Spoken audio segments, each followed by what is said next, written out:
Crime Curious is a true crime podcast that takes an in-depth look into real cases through the lens of a trained investigator and former prosecutor turned judge. If you are sensitive to expletives, anatomical descriptions, and accurate descriptions of crime scenes, this podcast may not be suitable for you.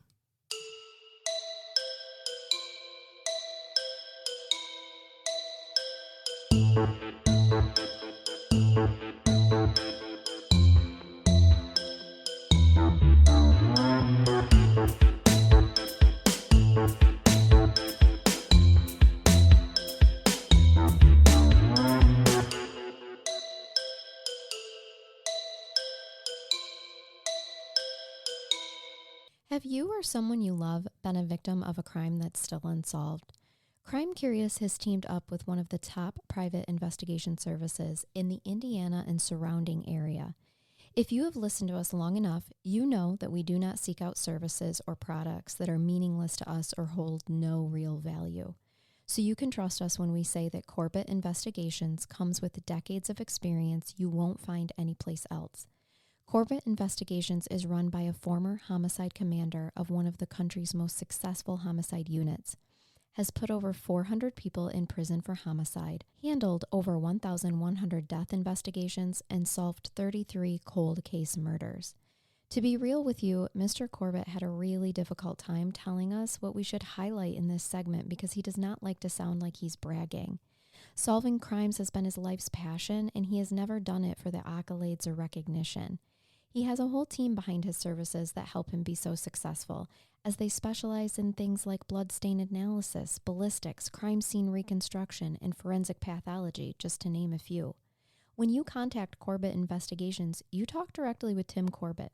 He is hands-on with every case and can travel anywhere that's needed to get the job done.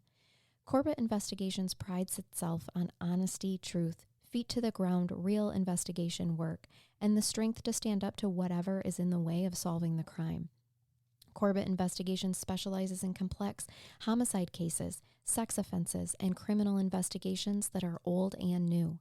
Tim and his team have a reputation for finding witnesses and information that others could not. Although we hope none of our listeners ever need private investigation services, if you do, we recommend contacting Corbett Investigations and mention this segment on Crime Curious for a free consultation. Contact Tim Corbett today at 574-229-8115.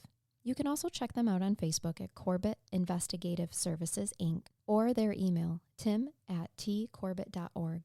That's TIM at TCORBETT.org. Thanks for listening, and now on to the show. Welcome to Crime Curious. I'm Charnell. I'm Megan. We're shaking our gree-gree. How's everybody doing today? I'm coming at you with another horrific case. And you know, this is another case suggestion from a listener. They send us some of the worst and also most, interesting cases. So thank you. They want us to cover the bad stuff because they want opinions. So I can respect that. We want to thank Nicole for this case suggestion. And I actually am really surprised that I had not covered this before because it really sounds like something that we would have covered before our third full year of podcasting. We don't know every murder that's happened. That's true. Thank God, because I'm not sure it could live in my brain. Agreed. There are times where people will message and say, have you covered the case of so-and-so? I have to look it up because I'm like, we've covered hundreds of cases. I know. I'm not sure. I've been there too, and I'm like, I don't know. That sounds really familiar, but is it because I started to research it, I heard about it and put it on my list, or we covered it years ago, and I just don't know? Mm-hmm. This case is going to leave everybody angry. I'm just going to warn you up front. Are you bringing me something unsolved or solved but angering? It's just all around. Yes. Can I just say yes? Yes. I'm just going to say yes to all of that. Okay. So get your comfort item. You know what mine is. I don't have mine with me. I left it at home. And you guys know we do not bash law enforcement on this podcast, but we will. We do identify bad work. That's right. We will, without a doubt, share stories and side with families of victims who have been mishandled by poor law enforcement work, because there is good and bad in any profession, which is what we often say. What a great public service announcement you just made. Well, I think that the reason why this case was suggested to us was to help explain how some of these things could have taken place and why it should have been handled differently. But is this case to the point where I can make commentary? Yes. Okay. Yes. I want to make sure, I never want to get myself in trouble. I don't want an active or an open case. And I will make my opinions regarding whether I think something was good or bad work if I know I'm not going to get sued afterward. For sure. Exactly. As always, to our good law enforcement coworkers out there, we say thank you for what you do. Thank you for listening to this case and learning what not to do in the future of your very important work. I firmly believe that our law enforcement people who listen to this or who have been on here or assisted us with cases are the same people who would say, well, that was wrong. That's not how you do that. You don't do that. Correct. Yeah, I know. Let's go to Christmas Day 2006. You're bringing me a Christmas case? I am. I know. I'm sorry. And Merry I just Christmas. cannot believe, if I've heard of this before, I full on blocked it out because it's just so jaw-droppingly unimaginable. Okay. Ugh. Spit it out. Okay. We're going to Ryan Waller's house. Okay. Actually, we're going to his parents' house. Do we like Ryan? Yeah. Okay. Christmas 2006, Ryan was due to show up for Christmas festivities at his parents' house. I will tell you guys too, if you try to research this case on your own, Godspeed, good luck to ya, because there is so much inaccurate dates and information out there. I had to go to court records. It was the only way. This case was actually suggested to us a while ago, but it has taken me a while to actually get effective And you've information. read transcripts, so these were things that were testified to, were placed on the record. Yes, or are in affidavits or are in appeals. Thank you. Okay, so that's where I got those dates from. So if I say a date wrong, it is only because it is in court records that way. We And usually we- try to make those accurate. Right, Just throwing that out that's what there. I thought too. I'm not perfect, but I try. Well, I don't think you'd be off by days, which is what others Not were. usually. So Ryan's close with his family. So when he doesn't show, this is suspicious, right? But before we get to that, I want you to get to know Ryan and his beautiful girlfriend, Heather, a bit first. Okay. So we know this case starts Christmas Day 2006 because they don't show up for Christmas. But Ryan was born February 12th, 1988 in Knoxville, Tennessee. Growing up, his parents said that he loved music. He enjoyed playing the guitar and rapping along with his favorite songs. His father would say that he had a knack for picking up beats and remembering the lyrics of songs after only listening to them for the first time. Ryan moved to Phoenix, Arizona, where he graduated from high school and began dating 21-year-old Heather Quan. They were very happy, and recently, within the last couple of months, they had made the decision to move in together. Ryan was aspiring to be in a rock band someday, and Heather was just finishing up her college diploma with plans to attend law school. Okay. They were a great match. They had been dating for 8 months. They were kind of like that opposite attracts situation. Totally know what that is. I saw that described several times. Heather, drop dead gorgeous, by the way, was described as being thoughtful and a passionate young woman who knew what she wanted, and she was really going places. She had dreams of becoming a defense attorney someday, and she wasn't, when she wasn't attending classes, she was volunteering for the Big Brother, Big Sister program. Her family would say that from a very young age, Heather seemed to sense when another was hurting and gave her friendship to those who needed it most. So, as I had said, the family becomes aware December 25th that something is wrong. Yeah, because if Right? somebody doesn't show up to For Christmas, there's a problem. Right. But the case actually starts on December 23rd, 2006. When Ryan and Heather were excited to have just a few days to spend before Christmas together, they had a roommate, Alicia, but Alicia was out of town for the holidays. They got to play house. Yeah, they got to be just alone, just the two of them. On the 23rd, and this is one of the dates that you will find wrongfully dated in many articles. They had planned to spend a quiet evening together, taking advantage of that being alone. They're watching TV when someone knocks on the door. Now, they were not expecting anyone, and they had been in the living room. They had only been living there for about a month and a half. Okay. Ryan went to see who it was while Heather remained seated on the couch in the living room. Typical. Mm-hmm. There were 2 other people on this other side of the door. These people were named Richie Carver and his father, Larry Carver. They went there to collect some items that Richie had, according to court documents. He had left on the premises. Now, from when he rented it? He did. And you will find that many articles say that Ryan and Richie knew one another and that they lived together. That's not true. Richie rented that place before Ryan and Heather had moved in. And Ryan only knew of Richie because Richie would show up to get his mail from time to time. But he also found him, peeking around like he wanted to steal valuables from the location, okay? So, according to court documents, the reason that Richie and Larry Carver were there is because they wanted to confront Ryan about a rumor that was circulating that Ryan had pistol whipped Richie on one of these times that he caught him sneaking around the house. Okay. Okay. Which clearly didn't happen. No, it was not a rumor. Right. And you have to protect your reputation, right, Richie? Mm-hmm. Instead of just let it go. Really what the speculation is that the reason that they showed up is because they were hoping that no one was home. They were casing the place. They were. So, as I had indicated, Ryan had caught Richie sneaking around the property and any time that Ryan caught him, he's like, I left my this and that here. I was looking for this that I left here. He didn't leave anything on the property. The landlord needs to trespass this guy. Yeah. He clearly has either been evicted or moved at this point and doesn't live there. There's no reason for him to be there. Regardless of the real intentions of why they were there, Ryan was just a little too slow to anticipate that the two men had evil intentions. They pushed their way in as Ryan tried to push the door back shut. Richie was able to get his arm inside the doorway, and he shot Ryan in the face. Oh. Ryan fell to the ground and was shot a second time as the two men were able to walk inside. They found Heather in the living room, and they shot her in the head. She was dead immediately. The two stole a computer and other guns that were in the home and left, believing both victims to be dead. Heather was gone, okay? Oh, no. Ryan, however, although rendered unconscious, survived. Shot in the head and the face. Twice. So let's go.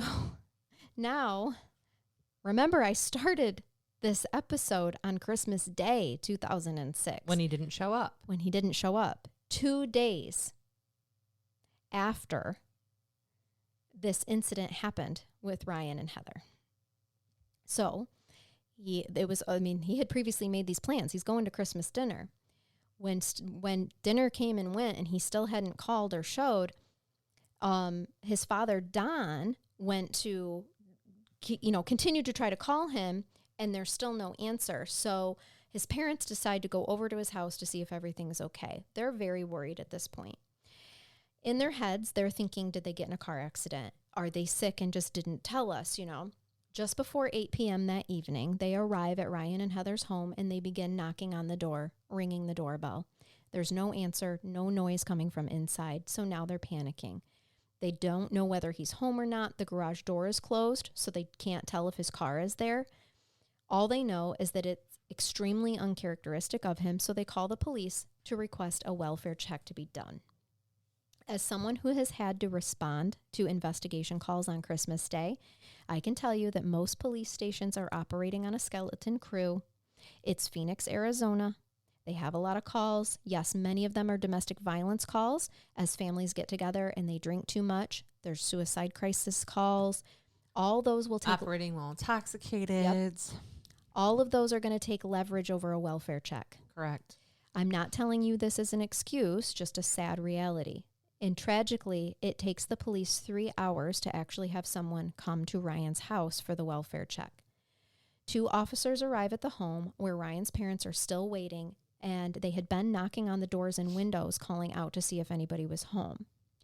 One of the officers shines his flashlight through one of the windows, and he sees what he believes to be a body lying on the floor. This is good reason to enter.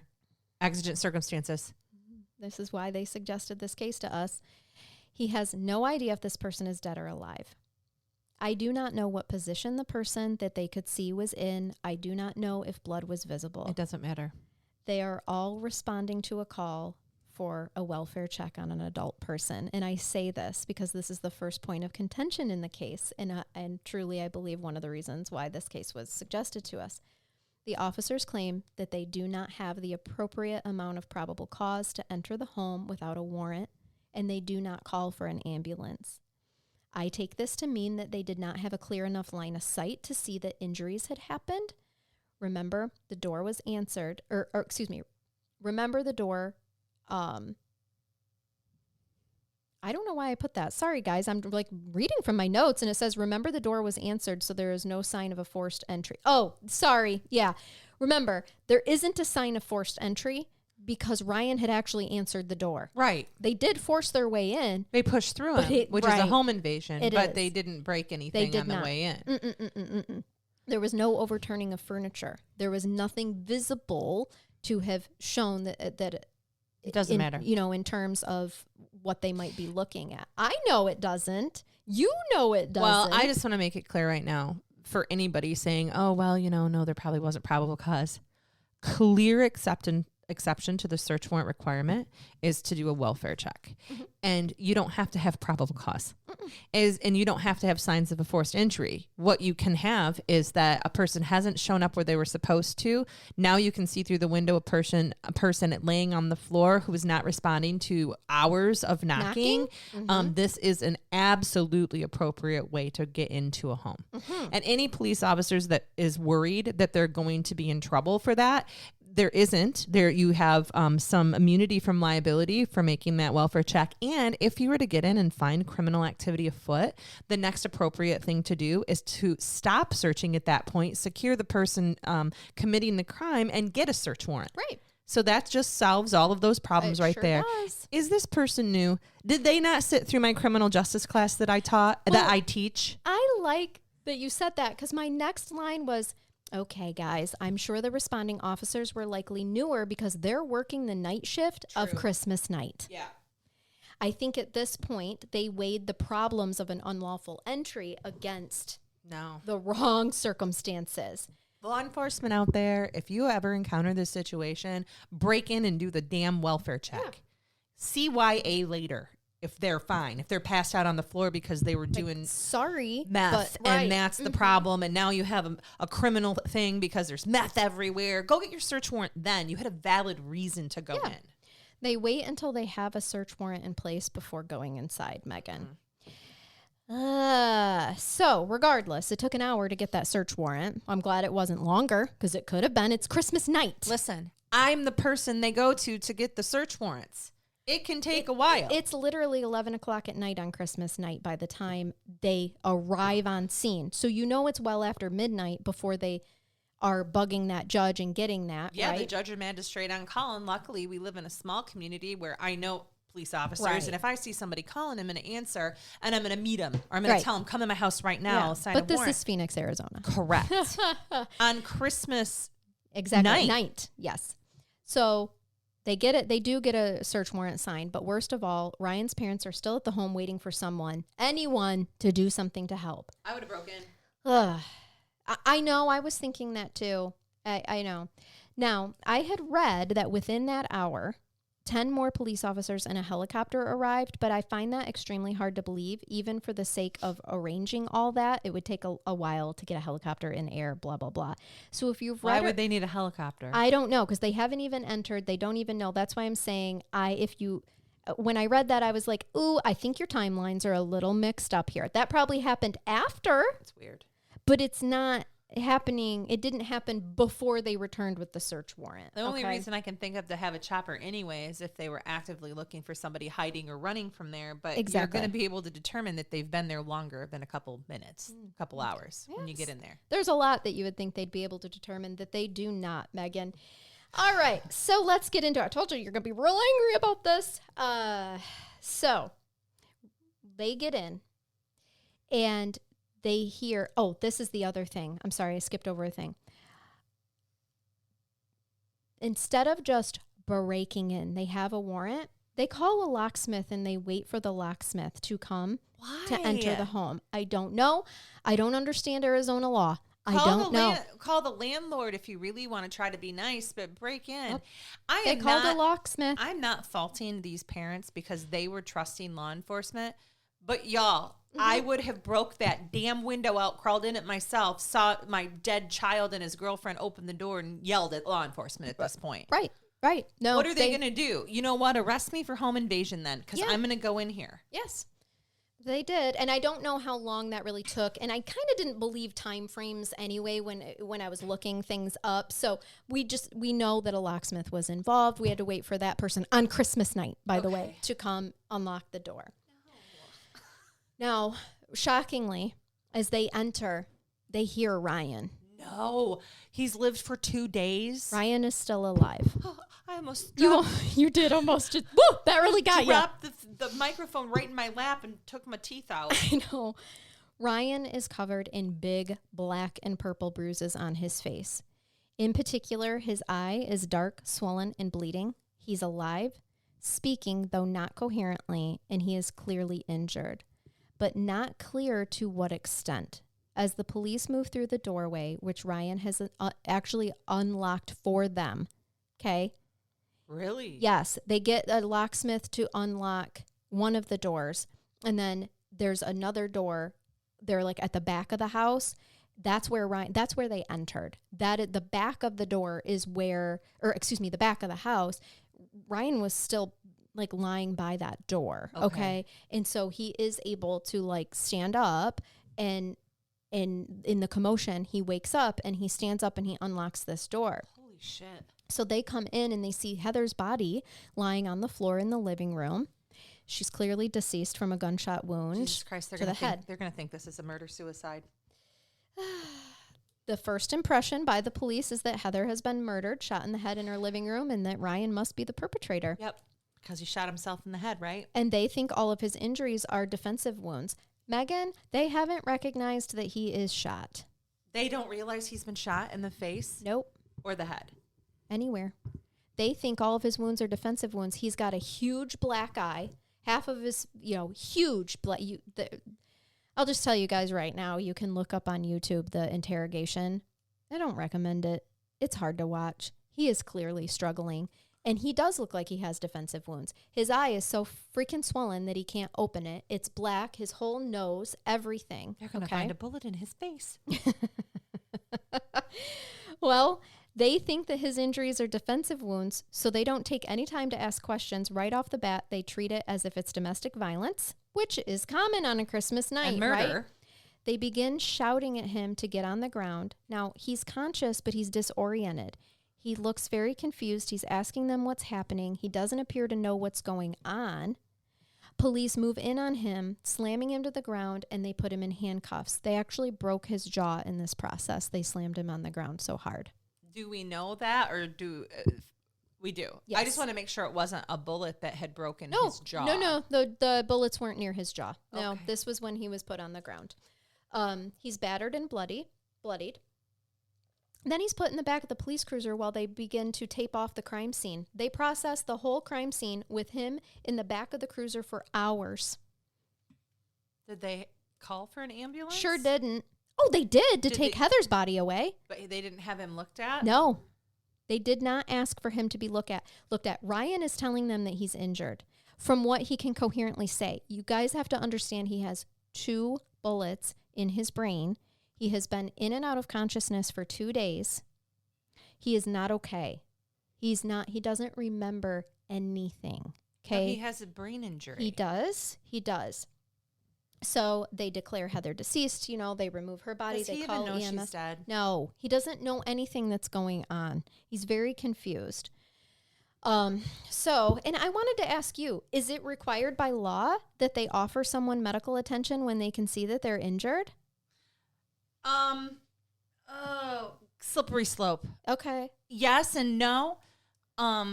Yes, I think that you would do a cursory assessment by EMS when they arrived, and you would have been able to, I would assume, with some hands-on, gloved-up assessment, found that there were 2 holes in somebody's head, or at least be able to articulate, are you hurt and how? And he was telling them that he was hurt. Okay. But he didn't know he was shot? No. Okay. He could not, at that point in time. All right. No. The other time frame where we do get to that. Okay. He does start I figure remembering. you're going to get there. But the other time frame is after you have the person in custody, assuming that law enforcement really thinks that they have taken somebody into custody who's just murdered someone, okay? And they might have been quite forceful if he didn't appear to be complying at that point, right? And when they throw him into the ground. He wasn't not complying. He was just asking them what's happening, what's going on. But if there's thinking, Charnell, that he's not following lawful commands, and perhaps he could not because of his brain not working. He absolutely couldn't. Then he's being forcefully taken to the ground, which clearly they're going to consider that he's resisting and obstructing, and he's thinking this is police brutality. This is why these things can be hard and very confusing to make statements about, okay? Yeah. In hindsight, with an innocent person, of course it looks terrible. If he was guilty, would you feel the same way? But he wasn't being combative at all. Right. He wasn't. He was asking them what was going on. The other thing is he is slurring his speech really bad. So this is the part where I have major concerns then, where I think the police went hugely wrong. Not assessing him there is one thing. Fine. You think you have the worst criminal ever. He's just murdered his girlfriend. So you get him to the station, okay? Once you get him to the station, you have got to make the defendant comfortable to have a conversation with them if you're going to interview them, and you're going to offer them medical attention or at least want them to be seen at this point. Jail policy, if they're going to lodge somebody, and this isn't the police, this is corrections, okay? Mm-hmm. If you're going to lodge somebody, they need to be medically cleared from any injuries. Yeah. So I happen to know a captain from a local sheriff's office who is never going to let somebody who's clearly injured like that stay without being assessed. Yeah. Okay. Well, what they do, they leave him in the back of the police cruiser. They don't offer him any medical help. Hours later, after the crime scene is processed, they then take him to the interrogation room. And it's all on video. I'm not shocked. It's all on video. You can watch it if you want. You can see that he is hurting, and he is taking what looks like he has taken what looks like a really serious beating. His head and his face are bloody. One of his eyes almost looks as though someone like punched it all the way in. Okay. Unbeknownst to the police, it was actually black and swollen as a result of the gunshot wound. If they had taken a moment to have a medical professional look at him, they would have known that. The interrogation is over an hour long, and in the video, Ryan is heard moaning in pain and putting his head on the table in complete exhaustion. He struggles with simple comprehension and is unable to answer basic questions. And instead of thinking this could be a result of trauma to the brain, they assume that this is his way of trying to get out of the murder of his girlfriend. Ryan tells them he has no recollection of the events from the break-in. He can't even remember that he finished high school. He hardly seems to know anything about his girlfriend, Heather, including her last name or her age. And he's not oriented as to place and time. He doesn't know, oh my God, no. This is so bad.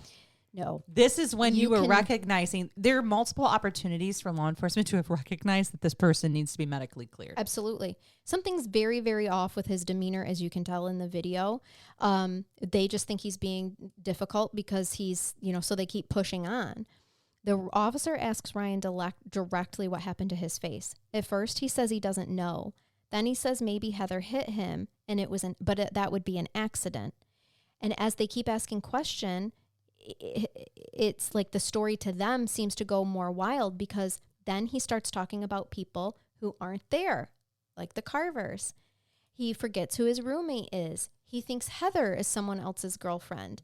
At one point in time, he tells them he was shot in his face, to which point they laugh and say if you had been shot, that's impossible. If you had been shot you in the face and in the head, you wouldn't be talking to us right now. Well, he barely is, sir.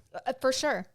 A little over a half an hour into the interrogation, the story that Ryan is telling starts to make sense. He mentions a man named Richie Carver and his father. He says he came to the house, hit both him and Heather with bows and arrows. Remember, he's got a traumatic brain injury, right? He's not, or like you said, he's not oriented. He reveals that he thinks that he's been shot in the eye, but the detective doesn't seem to believe much of what he's saying. They even make statements that, as I said, that it would be impossible for him to still be talking to them if he'd been shot. After an hour or so of obvious pain, the detective says, lean closer, can I see your eye wound closer?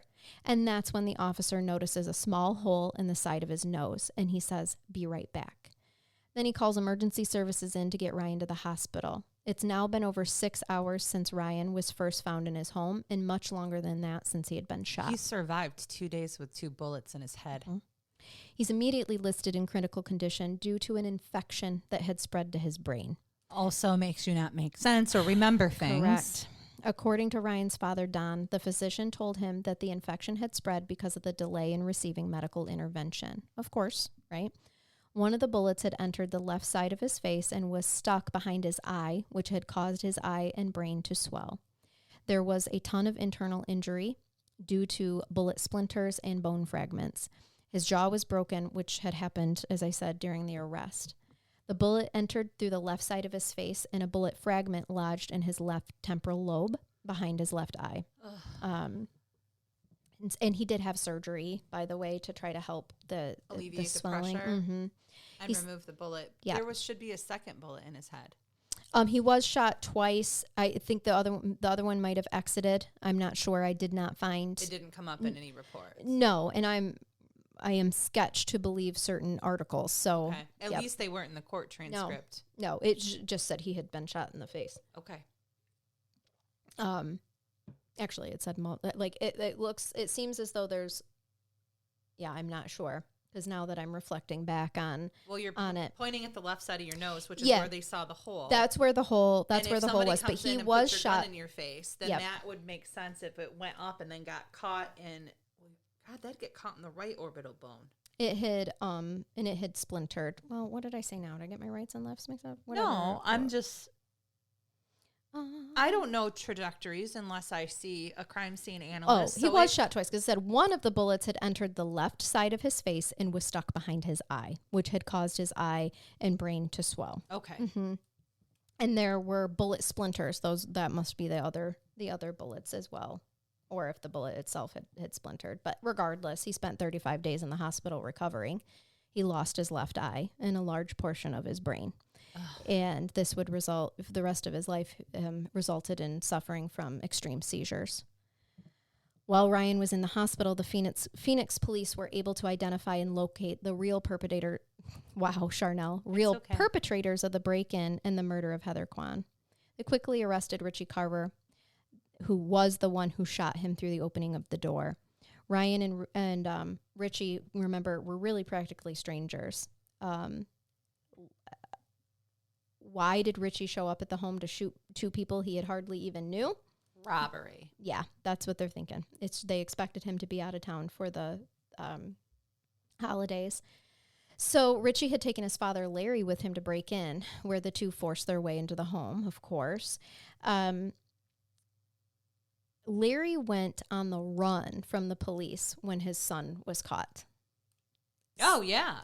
Yeah. And I only went there for a robbery and you ended up murdering 2 people. I'm out. We aren't friends anymore or family. We're not family. No. His going on the lam didn't last real long. He was caught just a few days later. Well, I feel like this might be a family that the law enforcement knows. Is you familiar with? I would say. They know all the good places they hide out. The state subsequently charged both Carvers as accomplices with burglary in the first degree, a second-class dangerous felony, aggravated assault, which is a third-class dangerous felony, murder in the first degree, a class 1 dangerous felony, theft, which is a class 5, and misconduct involving weapons, which was... I'm bummed because I didn't hear you say attempted murder. They charged him with assault because he lived, but they clearly meant to kill him. Correct. I know. Hindsight is 20/20, Judge. It's fine. Here's the thing with Richie Carver, the one who actually did the shooting. The jury later actually acquits him of count 4 for the theft. Because he didn't actually take anything? Yeah, they found him guilty on all the other charges, okay? But the theft I guess charged Larry with. They decided Larry, there's really no proof. Was it him that took it? Was it Larry that took it? I don't know. They both are guilty of taking it. They are. No, but he got that one acquitted. You know what? Theft, whatever their charge of theft is, which I don't know. Ours is like robbery. Anyway, larceny, robbery, larceny in a building, however you want to put it. Home invasion, first degree, because there was intent to rob or intent to kill or what have you. Not going to be a life offense, so who cares? For sure. Because I don't care. Because the other I one, care about the other stuff. And the other one was a life offense. And Richie Carver was sentenced life without the possibility of parole for the murder. As for Larry, oh boy, Larry. His wife, Cheryl, would give a very damning interview to police, saying that her husband had confessed to her about the murders right after it happened. Well, why the hell didn't you tell someone, Sweet Pea? She alleged that when you live a life of crime and you're married to criminals and your family so you murdered someone tonight. Listen, cool. Do you know how many families I deal with who it would never occur to them to narc on the person, or they're afraid of them, or they don't know what will happen? So we can sit here and judge them as much as we want, and trust me, But we that's do. True. Right. But there's a actually, you get paid to do that. I do by get the paid way. to do that, and I've told people that before. Why are you judging me? I get paid to do that. That's actually what I. Because your citizens that you live around told me I should. Yes, they put me here. They actually elected me to do this. Correct. Yeah. But again, I just want to make sure you guys know, as much judgment as there is that she knew this and had this information, is she guilty of some potential crimes? Yes, she is. Does it shock me? No, it doesn't. No, yeah. Because she was honest with them when they came a-knocking. Oh, correct. Right? I know plenty of honest criminals, if that makes sense, or honest co-conspirators, or let's be honest victims. I'm sure that she was not in a good situation. No, what do you do? Larry doesn't sound like a stand-up Larry guy. comes home and tells you that he was involved in a murder and that he's taken off. And then what? She's going to say, well, honey, I hate to tell you this, but I'm going to have to turn you in. He would have fucking killed her. Right. For sure. He just got done admitting he helped kill other people. Oh, he doesn't have to have pulled the trigger to have killed him, Charnell. No. She alleged that Larry said he was going to help Richie collect some of his belongings that he still had left over at the house that he used to rent. That, the house that was now rented by Ryan. Baby would never rob someone. When he returned home later that evening, he said to Cheryl, "I've just fucked up. I killed 2 people and I got to get out of here." Now, Cheryl would deny ever saying any of this to police, and in court, she would invoke her spousal testimony privilege, meaning she could not be forced to testify against her husband at his trial. For this reason, the charges against Larry were dropped because there just wasn't enough evidence to prove that he was there without Cheryl's statement. However, Heather Quan's family was rightfully outraged that she could pull this card and Larry able to walk free. They appealed to have the spousal privilege amended so that it could be revoked if the spouse provides criminal information about their spouse willingly. Right, to the law enforcement. Yep. Agreed. Their efforts paid off because Heather's law was passed in Arizona and Larry's case would be reopened to include Cheryl's testimony. Ultimately, Larry would be charged with first-degree murder, attempted first-degree murder, burglary, and aggravated assault. Ryan was lucky to have survived the shooting, but he lacked a quality of life for many years. He would suffer from painful seizures and permanently blind in his left eye, suffered from brain trauma that was similar to that of someone with dementia. His friends and family reported that he would ask the same questions and tell the same stories over and over again. The Waller family would attempt to sue the Phoenix Police Department for the way that they mishandled the case. They suggested that if not for the police delaying Ryan's medical attention, he would not have the lifelong injuries left to deal with. The lawsuit would never make it to trial, as the city of Phoenix filed a motion for dismissal. They presented a report by a brain expert hired to evaluate Ryan's medical file. Yeah. According to the report, the 6-hour medical delay would have made no difference in Ryan's overall current medical condition. With the 2-day delay. Because 2 days had passed. I knew that was going to be the case. While the Wallers fully disagreed and had their own expert who believed otherwise, the lawsuit was dismissed. Sadly, on January 20th, 2016, less than 10 years after the shootings, Ryan Waller would have a seizure while out grocery shopping, resulting in a fall where he hit his head so badly that he bled out. So this is a very tragic end to an already tragic and senseless case. So rest in peace, Ryan. Rest in peace, Heather.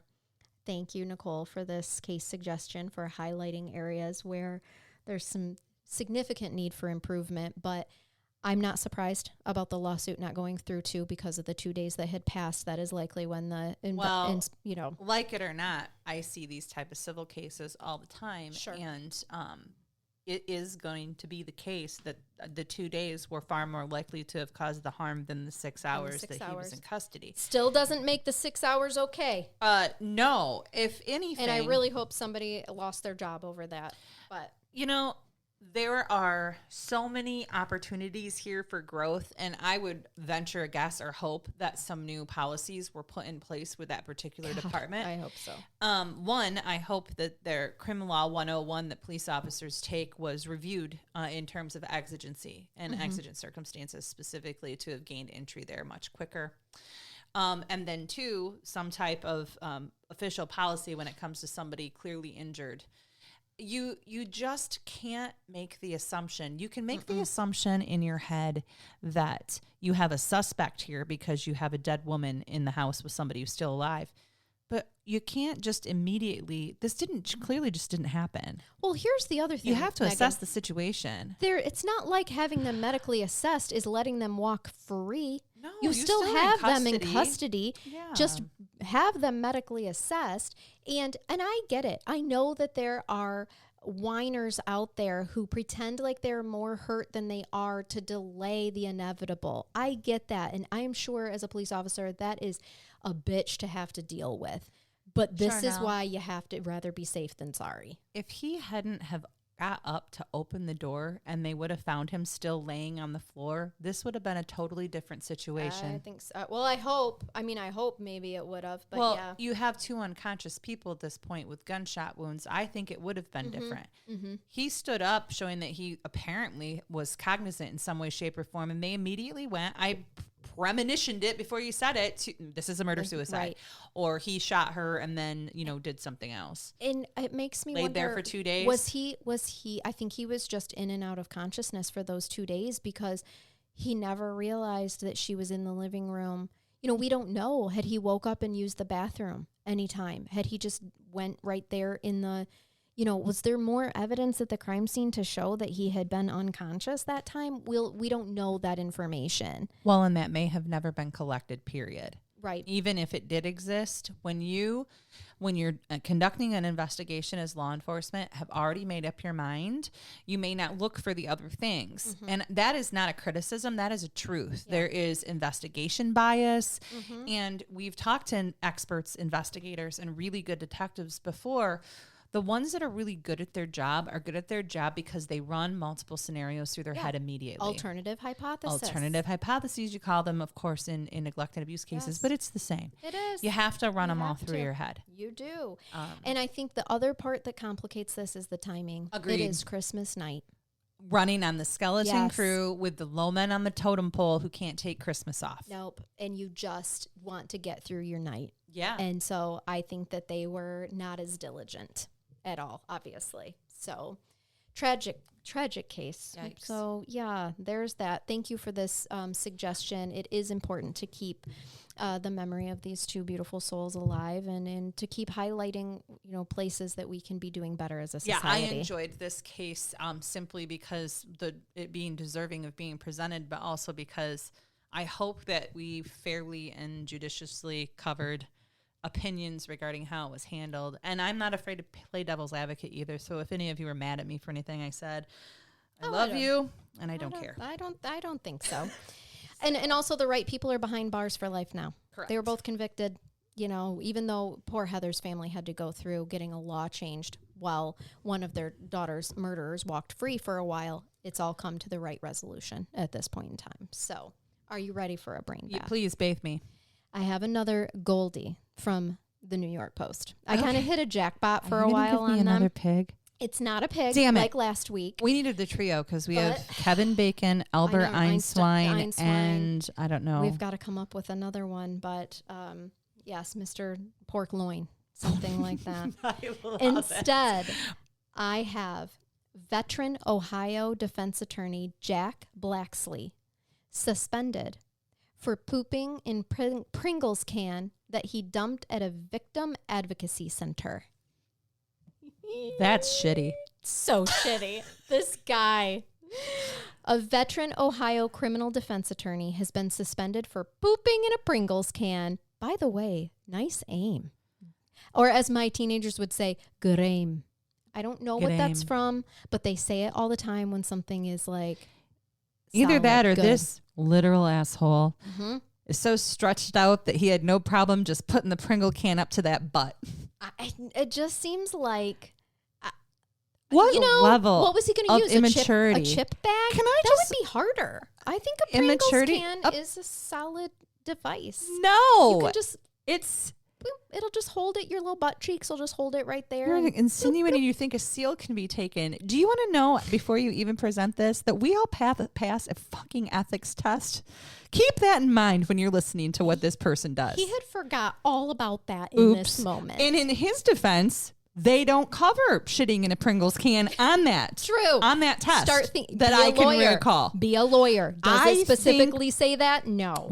I should volunteer to make questions up for the MPRE. I really do.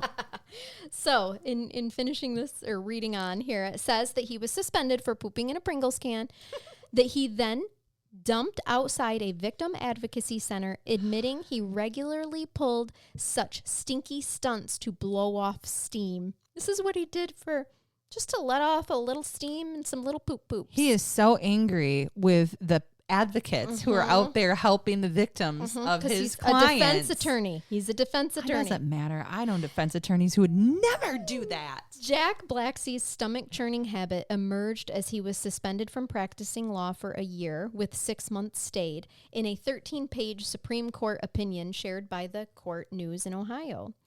The ruling revealed that the attorney, who has been practicing for nearly 50 years, was caught on surveillance footage while in the middle of a trial representing an accused child murderer facing the death penalty, before heading to a November 2021 hearing.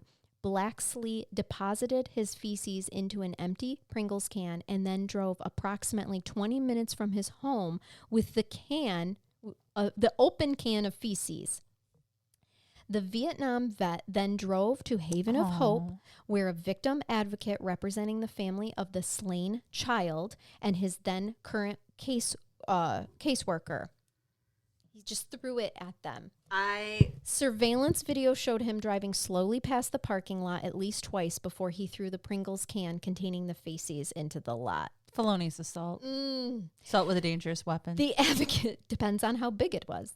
The advocate... It's biohazardous waste, man. It is. It's like intentionally giving somebody HIV. And not I said sure. intentionally. I'm not sure mine is big enough to be Of labeled. assaultive nature. No, or biohazardous. This case waste. is getting worse and worse. It I is. thought he was like throwing the cans out in the yard and driving No, away. man, this is targeting. This He is awful. targeting. Surveillance. So, sorry, I already read that part. The advocate in his case also saw him and later reported him to the police. He pleaded guilty to misdemeanor disorderly conduct and littering, paying $248 in fines and court costs. Littering and. During his disciplinary hearing, Blacksley testified that he had engaged in similar misconduct on at least 10 other occasions that year. He denied targeting the victim advocate, claiming that he randomly chose the locations where he deposited the Pringles cans containing his feces. He tried to dismiss it as a prank, saying that he got a kick out of imagining the look of surprise on people's faces when they found one of his Pringles cans. It was kind of like a release that helped me blow off some steam, he was quoted as saying. Still, the court found clear evidence that Blacksley deliberately chose the parking lot of the advocacy organization as his drop zone. Drop zone. Oh, yes. This man is in need of some psychological assistance. I hope that was also a requirement to him regaining his license, since it was just a 1-year suspension. And hopefully he had to apply to get it back. And then 2, I hate that they just threw in Vietnam vet in there in the article. I know.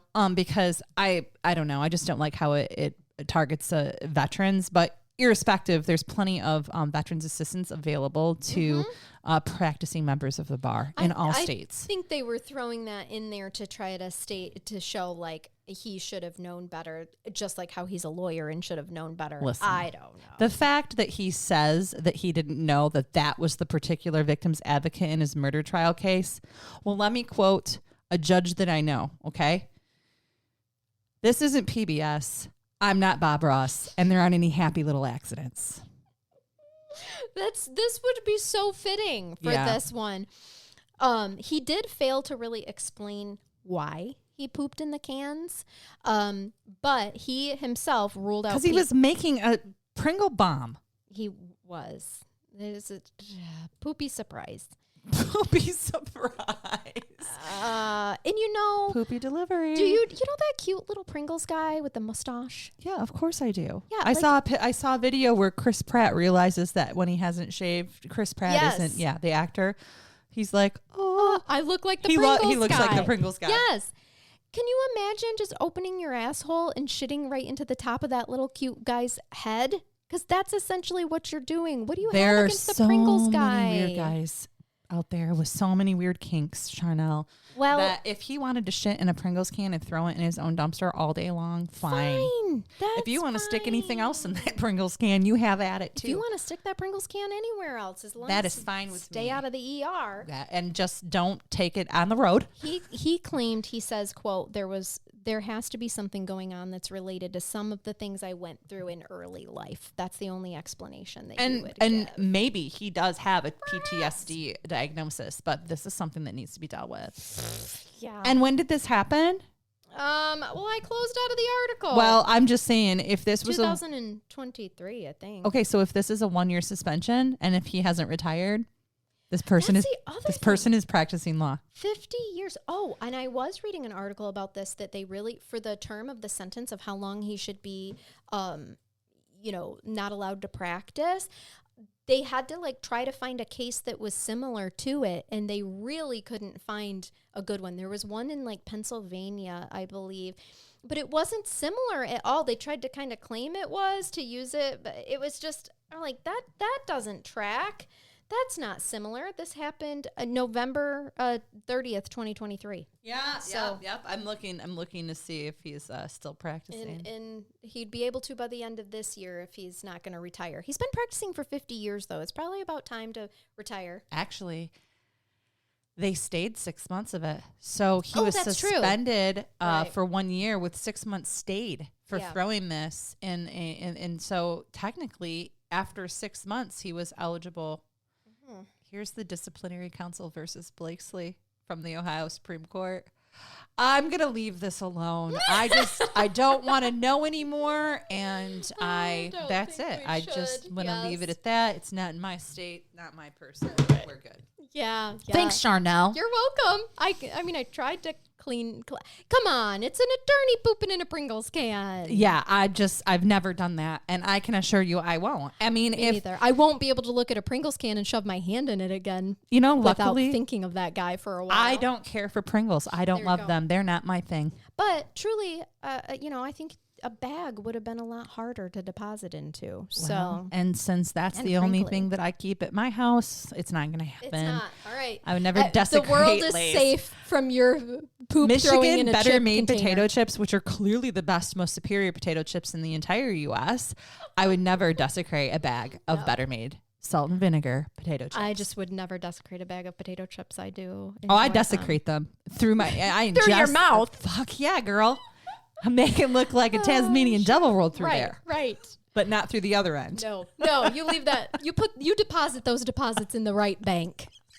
Not in a parking lot in a Pringles can. Or Michael's. And on that note, we hope that you keep it curious. Keep listening, y'all. Bye-bye. Bye-bye.